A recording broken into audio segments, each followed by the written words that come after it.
आज हम class 10th के एक्सरसाइज 3.1 का क्वेश्चन नंबर 5 सोल्व कर रहे हैं। देखते हैं इसमें find half the perimeter of rectangular garden whose length is 4 meter more than its width is 36 meter. Find the dimension of the garden. अब हम मान लेते हैं इसमें कि width of the garden be x and length is y. अगर width को हमने x माना है तो length को क्या मान लिया है, y माना है। तो दो वेरिएबल अपने पास हो गए x and y, length and width. अब देखते हैं अकॉर्डिंग टू क्वेश्चन बोला है कि लेंथ विड्थ से 4 मीटर ज्यादा है, तो ये लेंथ है और ये विड्थ है, तो ये y इक्वल टू क्या हो जाएगा, y minus x equal to हो जाएगा 4। ये हमारा पहला इक्वेशन। अब बोला है इसमें कि पेरीमीटर का हाफ है ना, वो 36 मीटर दे रखा है। तो पेरीमीटर रेक्टेंगुलर गार्डन का पेरीमीटर क्या हो जाएगा, perimeter of rectangular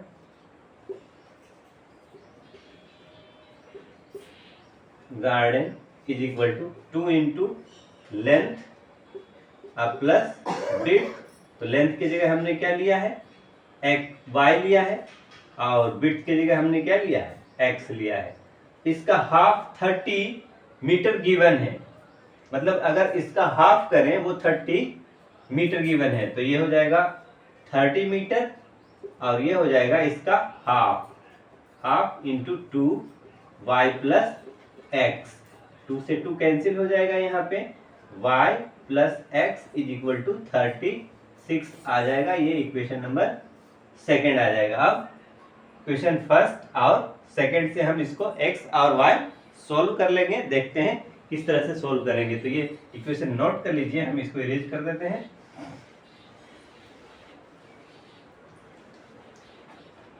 second equation हमारे पास है y plus x is equal to 36। तो यहाँ पे फ्रॉम इक्वेशन 1 एंड 2 क्या हो जाएगा, दोनों को ऐड कर लो। यहाँ पे स्टेटमेंट में लिखना चाहे तो लिख दीजिए, add equation first and second. तो ऐड करने पर ये दोनों कैंसिल आउट हो जाएंगे, प्लस माइनस, और ये हो जाएगा 2y equal to 36 plus 4 40। y equal to आ जाएगा 40/2, दैट इज कट जाएगा 20 से, और ये आएगा 20 मीटर। y इक्वल टू अपने पास कितना आ गया, 20 मीटर। तो x फाइंड आउट कर लेंगे, दोनों में से किसी इक्वेशन में पुट कर दीजिए वैल्यू, अपने पास x आ जाएगा। तो हम फर्स्ट इक्वेशन लेते हैं, इसमें ये इसी में पुट कर लेते हैं, y is equal to x plus 4 था, अपने पास y कितना है, 20 है, तो 20 इक्वल टू एक्स प्लस 4 इधर आ जाएगा, 20 माइनस 4 इक्वल टू x बराबर हो जाएगा 16 मीटर। यानी लेंथ गार्डन का कितना है, 20 मीटर। यहाँ y इक्वल टू 20 मीटर है, ये लेंथ है, एंड ये क्या है, विड्थ ऑफ द गार्डन। तो इस रेक्टेंगुलर गार्डन का लेंथ हो जाएगा 20 मीटर, विड्थ हो जाएगा 16 मीटर। देखते हैं नेक्स्ट क्वेश्चन। स्टूडेंट, आज हम क्लास 10th के एक्सरसाइज 3.1 में क्वेश्चन 6 देखते हैं किस तरह से सोल्व होगा। Given the linear equation 2x plus 3y minus 8 equal to 0, ये इक्वेशन दे रखा है। राइट अनदर लीनियर इक्वेशन, है ना, दूसरा लीनियर इक्वेशन हमको इससे बनाना है। कंडीशन क्या दे रखा है कि इंटरसेक्टिंग लाइन फर्स्ट कंडीशन है, दूसरा है पैरेलल लाइन और तीसरा कोइंसिडेंट। तो हम इससे इनके जो कोफिशिएंट नोट कर लेते हैं। पहले इक्वेशन नोट कर ले, 2x plus 3y minus 8 equal to 0, ये पहला इक्वेशन हमारे पास है। और इससे a1 क्या आ जाएगा, 2, b1 क्या आ जाएगा, 3 एंड c1 हो जाएगा -8। फर्स्ट कंडीशन में है, तो इंटरसेक्टिंग लाइन के लिए क्या होता है, a1 upon a2 is not equal to b1 upon b2 is not equal to c1 upon c2। तो इसमें a1 की जगह क्या है, अपने पास 2 है, a2 is not equal to 3 upon B2 कितना, B2 ही रहने दीजिए इसको, और equal to C1 minus 8 upon C2। अब हमको यहाँ क्या करना है, ये इक्वल नहीं होने चाहिए, मतलब A2 और B2 और C2 तीनों की अलग अलग वेरिएबल वैल्यू ले लीजिए, कांस्टेंट वैल्यू ले लीजिए जो कि क्या हो, इससे डिफरेंट हो या इक्वल नहीं आना चाहिए। तो ले लेते हैं 2/3 इज नॉट इक्वल टू 3 यहाँ 2 ले लीजिए, ये हो जाएगा नॉट इक्वल माइनस 8 कुछ भी लीजिए, माइनस का प्लस का 4 ले लीजिए, तो ये इक्वल नहीं है। तो हमारा सेकंड इक्वेशन क्या बन गया, 3x plus 2y plus 4 equal 0। ये पहला कंडीशन था हमारे पास।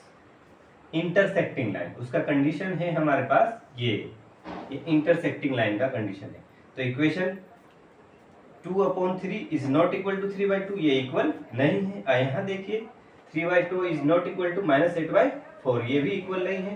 तो हमारा इक्वेशन क्या बन गया, ये A2 की जगह क्या हो जाएगा हमारे पास, A2 हो जाएगा 3, B2 हो जाएगा 2 एंड C2 हो जाएगा 4। अब जिससे इक्वेशन हमारे पास ये बन जाएगा 3x plus 2y plus 4 equal to 0। अगर इसको स्टैंडर्ड फॉर्म में देखें उससे कंपेयर करके तो ये क्या हो जाएगा, A2x plus B2y plus C2 equal to 0। अब जहां पे A2, B2 एंड C2 है, पुट कीजिए वैल्यू और हमारे पास इक्वेशन आ जाएगा। अब देखते हैं पैरेलल लाइंस के लिए, तो मैं इसको इरेज कर देता हूं, फिर पैरेलल लाइन का कंडीशन लगाते हैं।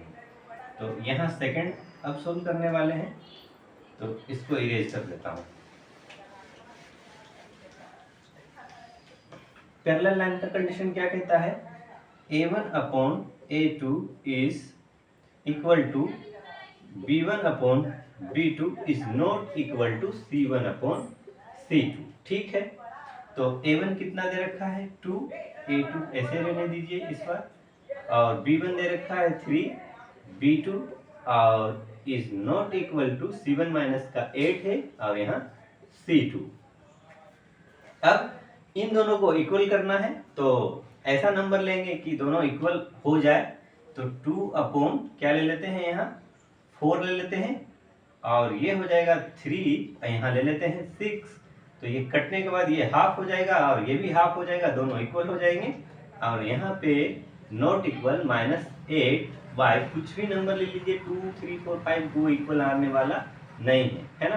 तो यहाँ पे ले लीजिए 5 ले लीजिए, तो ये इक्वल नहीं आएगा। अब इनको काटिएगा तो ये हाफ हो जाएगा, ये भी हाफ हो जाएगा, यानी ये half equal half is not equal minus 8/5। तो हमारे पास A2 की जगह क्या आ गया, A2 की जगह 4 आ गया, और B2 की जगह क्या आ गया 6 आ गया है, और C2 की जगह 5 आ गया। ठीक है, तो हमारा जो इक्वेशन बनेगा वो इस तरह से बनेगा, 4x plus 6y plus 5 is equal to 0। तो ये हो जाएगा पैरेलल लाइन के लिए ये सेकंड का। अब हम देखते हैं कोइंसिडेंट लाइंस। तो कोइंसिडेंट का मतलब क्या होता है बच्चों, कि लाइन के ऊपर ही दूसरी लाइन है ना, कोइंसिडेंट का मतलब। और पैरेलल लाइन का कंडीशन क्या था, ये लाइन अब आपस में कहीं नहीं मिलने वाली है ना। तो ये था पैरेलल लाइन। देखते हैं अब तीसरा कोइंसिडेंट लाइन, तो इसको इरेज कर देते हैं।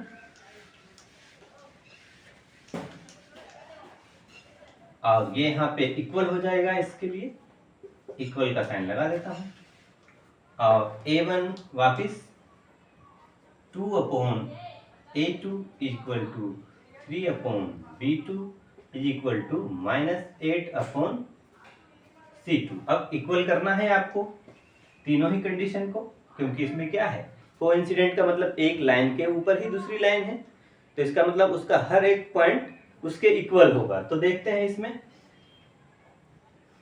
2/2 ले लीजिए भले ही, यहाँ पे 3/3 ले लीजिए, ये कटने के बाद 1 इक्वल 1 हो जाएगा, और यहाँ पे -8, यहाँ -8 ले लीजिए, ये भी कटेगा तो क्या हो जाएगा 1, ये भी 1, और ये कटेगा तो 1, तो 1 इक्वल 1 इक्वल 1 बन रहा है अपने पास।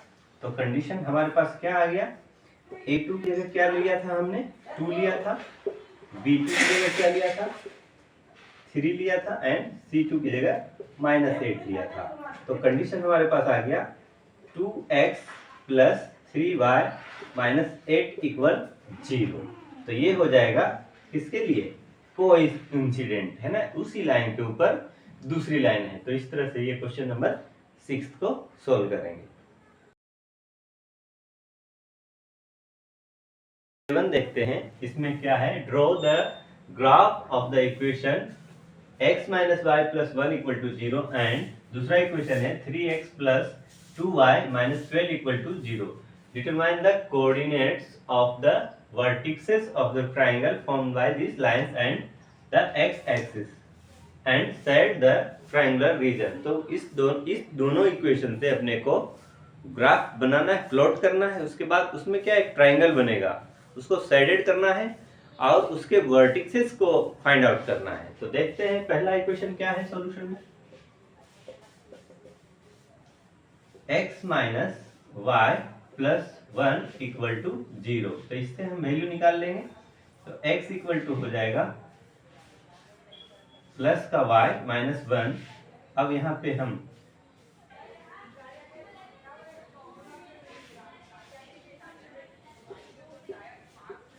इस तरह से ले लेंगे, यहाँ x ले लेंगे, यहाँ y ले लेंगे। y = आप पुट कीजिएगा यहाँ पे, अगर हम 0 पुट करते हैं y = तो हमको क्या मिलेगा, अगर x यहाँ 0 पुट किया y तो हमको x = -1 मिलेगा, है ना, अगर y = अपने 0 पुट किया तो।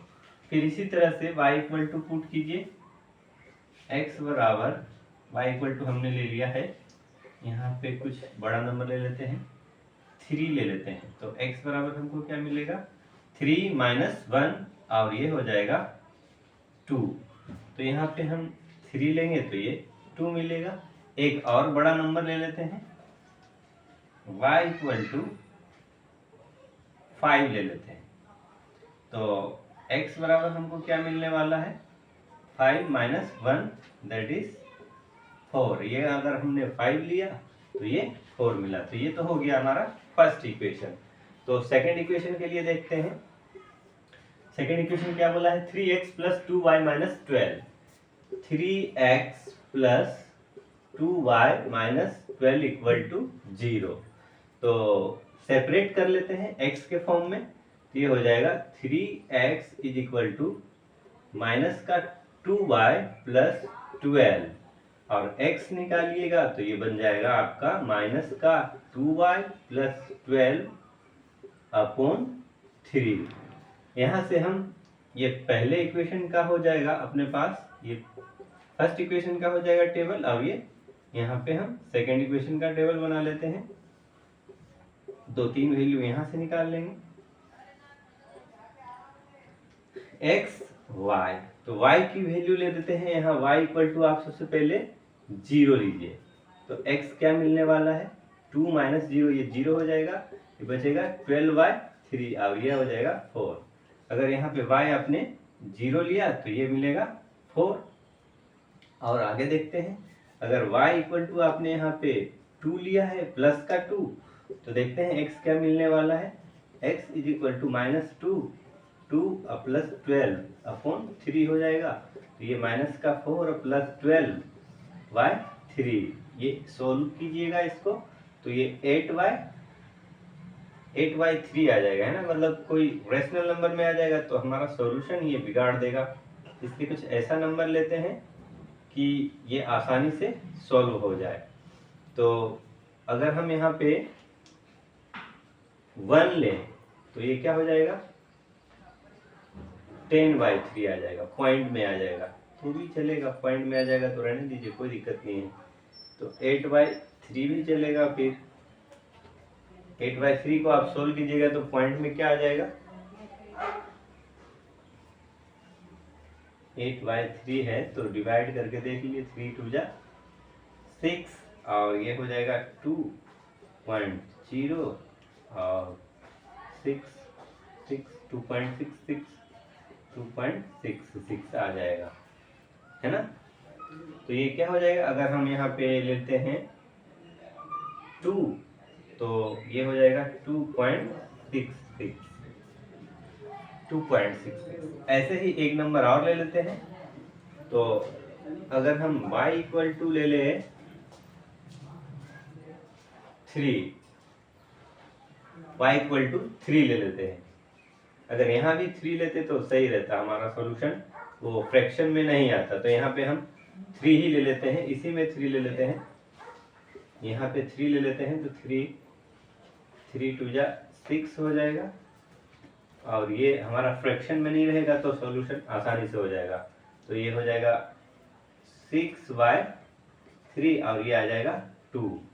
तो ये हो जाएगा, अगर यहाँ पे हम 3 लेते हैं तो ये 2 हो जाएगा। अगर इसी तरह से हम यहाँ पे 6 लें, y इक्वल टू 6 लेंगे तो ये क्या हो जाएगा, x is equal to -2 into 6 plus 12/3।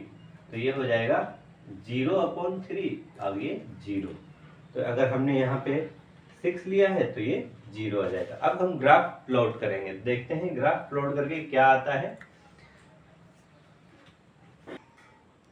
First equation को हम सबसे पहले इस ग्राफ पे प्लॉट करने की कोशिश करते हैं।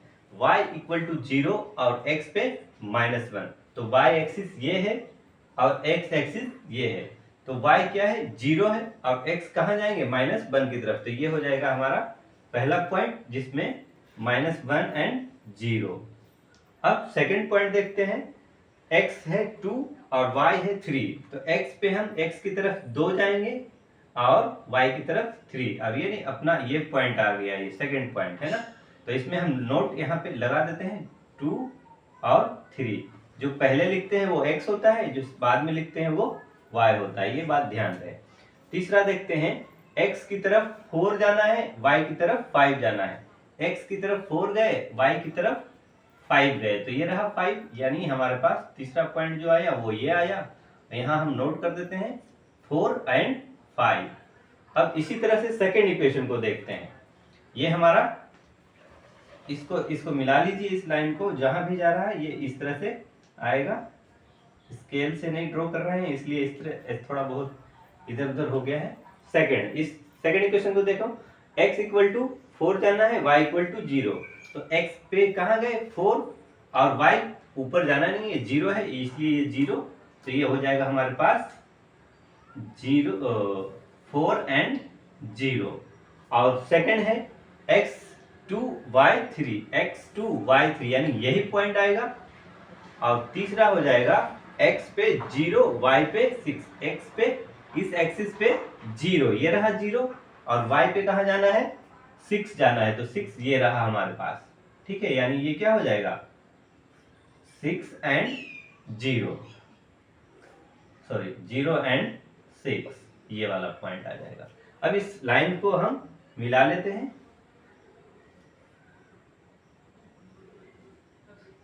थोड़ा टेढ़ा हो गया है, हाँ। तो ये जो ट्राइंगल बना, इसको हमको क्या करना है, शेडेड कर लेना है। अब इसके जो वर्टिक्सेस होंगे, तो वर्टिक्सेस ऑफ ट्राइंगल और ट्राइंगल क्या बनेगा, पॉइंट देना चाहे तो पॉइंट का नाम दे दीजिए, इसको दे दीजिए P, यहाँ पे इसको बना दीजिए Q, और ये R, ये वाला पॉइंट R हो जाएगा, है ना। तो P क्या है, -1 एंड 0। तो इसका P पॉइंट आ गया -1 एंड 0। Q क्या आ जाएगा अपने पास 2 एंड 3। और R पॉइंट, R वर्टिक्सेस क्या हो जाएगा, ये आ जाएगा 4 एंड 0। 4 एंड 0। इसलिए इस ट्राइंगल के इस तरह से तीनों वर्टिक्सेस अपने को मिल गए हैं। आपको खाली ये जो x y फाइंड कर रहे हैं वहां पे आपको सावधानी से फाइंड करना है, वहां मिस्टेक ना करें। और ऐसा नंबर लेना है कि फ्रैक्शन में आने से बचे। हमने यहाँ पे फ्रैक्शन लिया था, बाद में हमने हटा दिया, हमको एक ऐसा नंबर मिल गया जो फ्रैक्शन से हम उससे बच गए। और उसके बाद जब हम लाइन को ड्रॉ करें तो x y, सबसे पहले बच्चों को यही पता नहीं होता है कि x एक्सिस क्या है, y एक्सिस क्या है ना। वो आपको क्लियर होना चाहिए कि x एक्सिस क्या है, y क्या है, नेगेटिव क्या है x में, पॉजिटिव क्या है x में, ये आपको पता होना चाहिए। तो लाइन आराम से आप ड्रॉ कर सकते हैं। इस तरह से ये ट्राइंगल आ गया, उसको साइड कर दिया हमने, इसके तीनों वर्टिसेस को यहाँ पे लिख दिए हैं। तो इस तरह से क्वेश्चन नंबर 7 सॉल्व होगा।